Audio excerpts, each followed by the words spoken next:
At the local harbor, Tyler and his date Margot wait for the boat that will take them to a private island where they will dine at Hawthorne, an extremely exclusive restaurant operated by the best chef in the country. Tyler's a foodie obsessed with this chef and the details behind fine dining in general. When the boat arrives, the two of them are shocked to see how many important people will be traveling with them. There's Lillian, the food critic that discovered the chef, and her editor Ted, post-prime actor George with his assistant and girlfriend Felicity, and a trio of important tech business investors, Dave, Soren, and Bryce. The ones that get Margot's attention though are businessmen Richard and his wife Anne, because Margot knows Richard and doesn't want him to know she's there, so she tries to stay out of his sight. During the trip, they're already served the first fancy dish, and Tyler gushes over it while he takes a picture, but Margot isn't impressed. When they finally arrive at the island, the maitre d' Elsa calls Margot a different name, so Tyler has to explain there was a change of plans and he came with a different date, making the whole situation pretty awkward. Before dining, Teresa tour for the guests, and Elsa shows the guests all the facilities while explaining the restaurant's employees do all the hunting and farming. That's why everyone lives here. The chef also lives on the island, but his house is off limits. Afterward, they finally enter the restaurant, where they discover the kitchen is an open area that allows them to watch the cooks work. There's also an old lady named Linda on one of the tables who looks like doesn't belong at all. When Richard finally notices Margot's presence, he asks his wife to exchange seats with him so he can have a better view. Elsa informs everyone that they can watch the cooks work but pictures aren't allowed. Tyler immediately comes closer to point out all the techniques they're using and asks tons of questions, so the cooks have to ask him to stop distracting them. At that moment, Chef Slowick arrives and Elsa tells him something that makes him stare at Margot. The first dish is the complimentary appetizer. Lillian takes her time with the food, smelling and tasting everything carefully, but Felicity is busy trying to break up with George. Margot likes the dish but isn't super into it, so Tyler has to arrogantly explain why this is so important. Moments later, it's time for the first course. Slowick comes forward and claps his hand to make all his cooks turn around at the same time like obedient little soldiers. Then he offers a speech about his work and reminds everyone that they shouldn't just eat, they should savor and relish. Tyler tries to make a comment on that and only gets scolded by Slowick for interrupting. Tyler still takes pictures even if it's forbidden. For the second course, Slowick claps again and explains that bread's the food of the common man, but since his guests aren't common, thus they aren't getting any bread. The next dish is a breadless bread plate, only small drops of the savory accompaniments are on the plate. Tyler absolutely loves it but Margot finds it insulting. Lillian thinks the emulsion does look slightly split, and as an ironic response, they send a whole bowl of it to her table.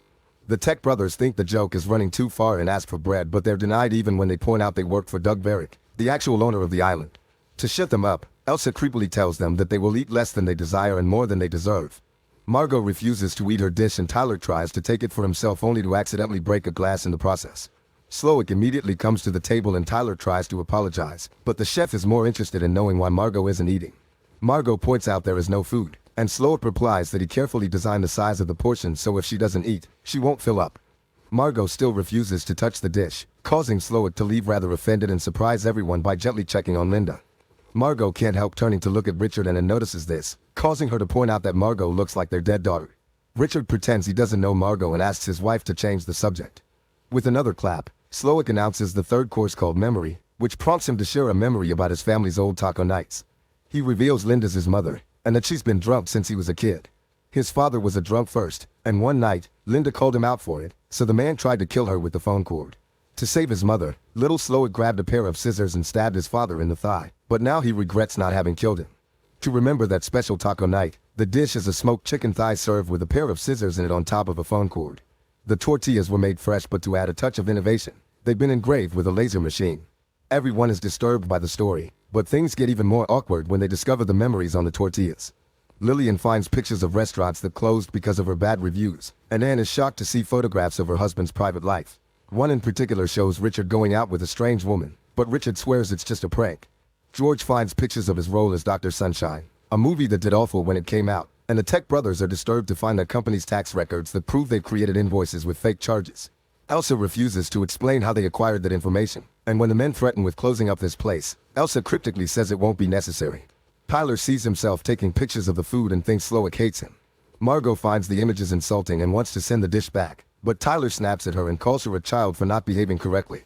Hurt, Margot decides to go to the bathroom, and Elsa rushes to stop her from entering a forbidden silver door. When she makes it to the bathroom, Margot gets close to the window to have a smoke and notices an employee running with a pair of angel wings in his arms. At that moment, Slowick comes to ask Margot why she refused to eat again since he's feeling wounded by her attitude, but Margot just says she isn't that hungry. Slowick also wants to know who she really is, and when she says she's just Margot from Nebraska, Slowick doesn't believe her. A moment later, The cooks start the preparations for the fourth course by putting a piece of fabric and some decorations on the floor. Slowick introduces everyone to Jeremy, one of his sous chefs who created the next dish called the mess.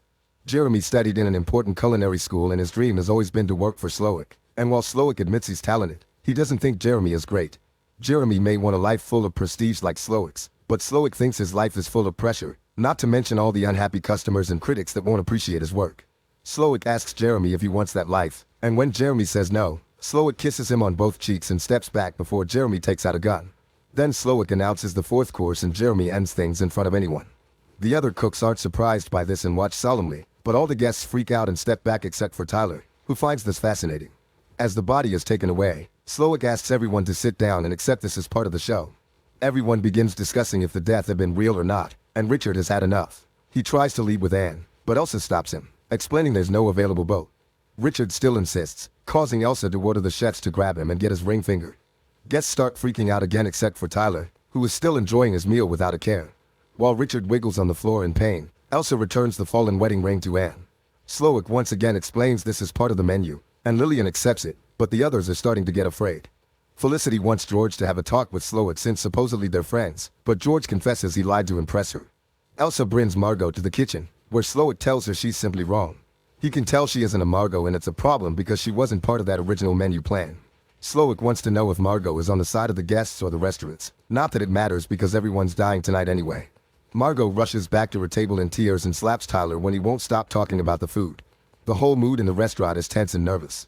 Soren goes crazy and decides to try to break a window with a chair, but it's made of unbreakable glass, so Elsa just takes him back to his table.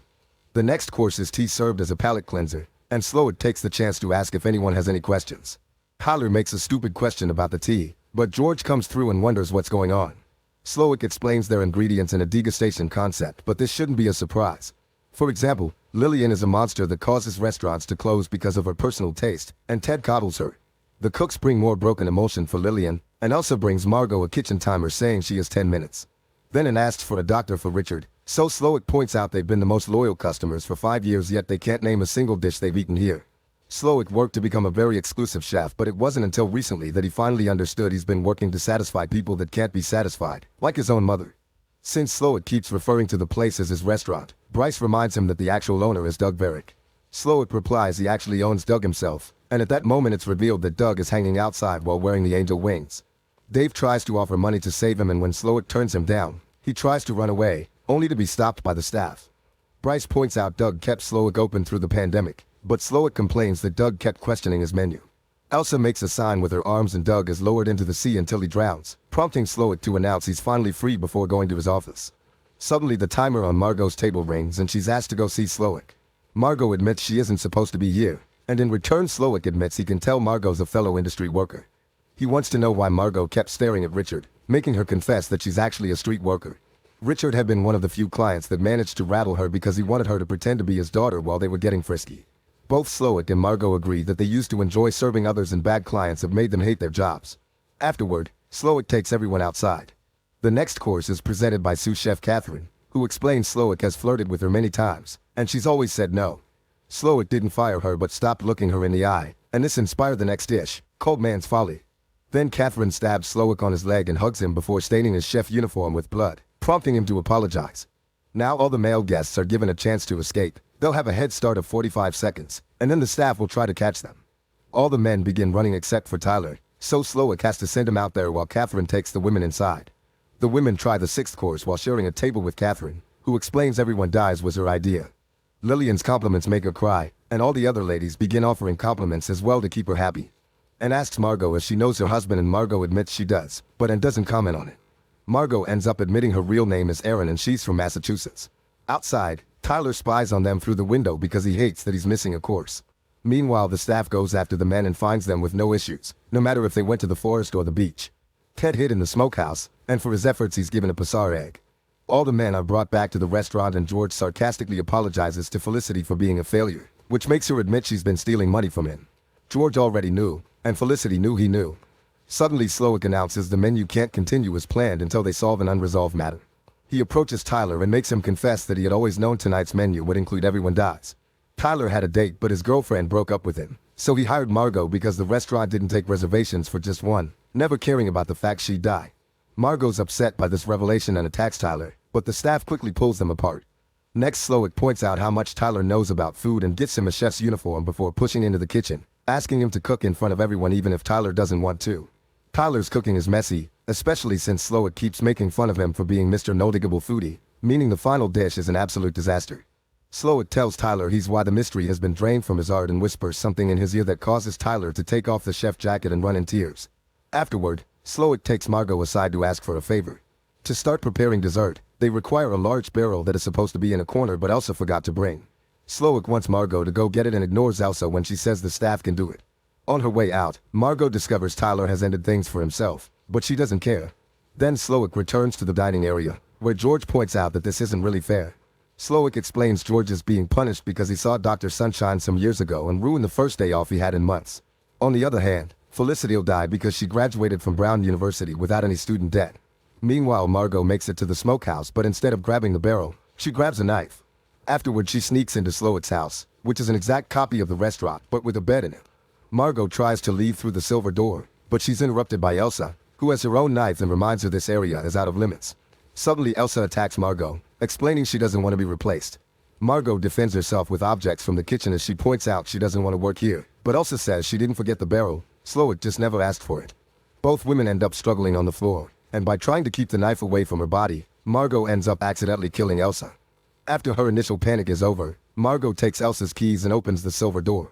There she finds a simple room with Slowick's memories from when he was younger and happier with a family and a job making hamburgers. There's also a radio in the room, and Margot tries to use it to call for help. Back in the restaurant, Bryce is presented with a cake because his friends had told the restaurant that it was his birthday.